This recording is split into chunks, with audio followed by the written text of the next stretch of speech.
토요일 MBC 뉴스데스크 광주 전남권 소식입니다.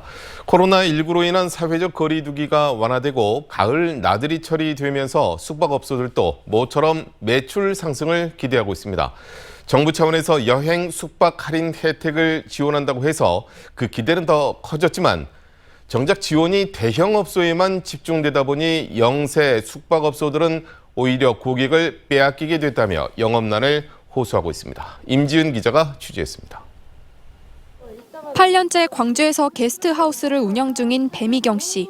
코로나19 이전과 이후 운영 상황을 비교하면 월 평균 1,000만 원가량이던 매출이 절반 수준으로 곤두박질 쳤습니다.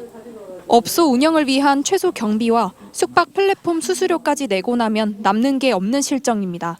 사회적 거리두기가 완화되고 가을 여행철이 됐는데도 매출 상승이 신통치 않은 건 마찬가지입니다.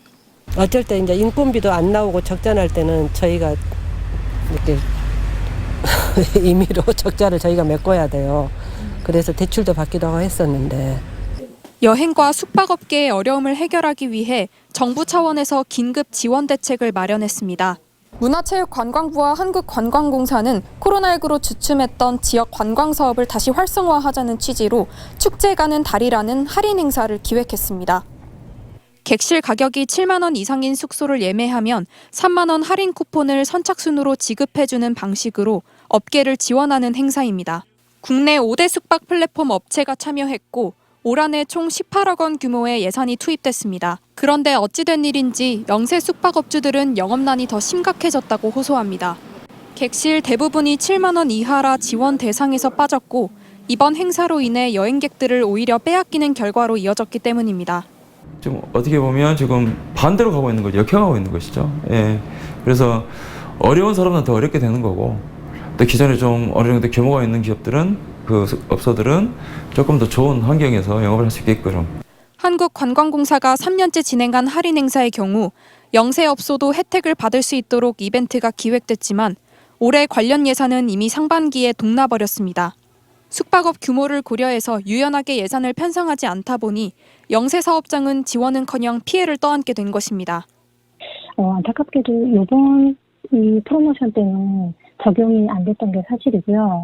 그리고 기존에 이제 정부 예산이라는 게 이제 그런 가이드라인이 이제 정해져서 이제 소진해야 되는 그 의무도 있고 해서 코로나19로 이용객이 급감하면서 생존마저 위협받았던 영세 숙박업소들.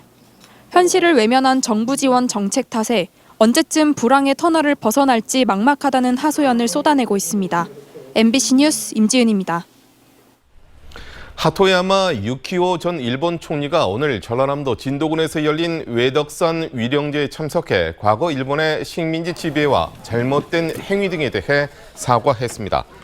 하토야마 전 총리는 추모사에서 일본은 한때 여러분에게 큰 고난을 안겨줬다며 고통받은 사람들이 더는 사죄하지 않아도 된다고 할 때까지 계속 사죄해야 한다고 밝혔습니다. 한편 진도군에 있는 외덕산은 명량 해전 당시 진도 백성들이 목숨을 잃은 왜군들을 묻어준 곳입니다. 전국 지자체 중 처음으로 전라남도가 미국 로스앤젤레스에서 농수산식품 전문 온라인 쇼핑몰 남도장터 US를 정식 개장했습니다. 김영록 전라남도 지사가 직접 참석한 개장식에는 미셸 박스틸 미국 연방 하원 의원과 미국 내 한국계 정치인 김영환 LA 총영사 등 한인 동포단체가 참석했습니다. 남도장터 US는 현재 66개 기업, 182개 제품이 입점했으며 지난 2월부터 온라인 쇼핑몰 구축을 시작으로 뉴욕 등 동부 지역에 사흘 이내 배송이 가능하도록 물류 시스템을 구축했습니다.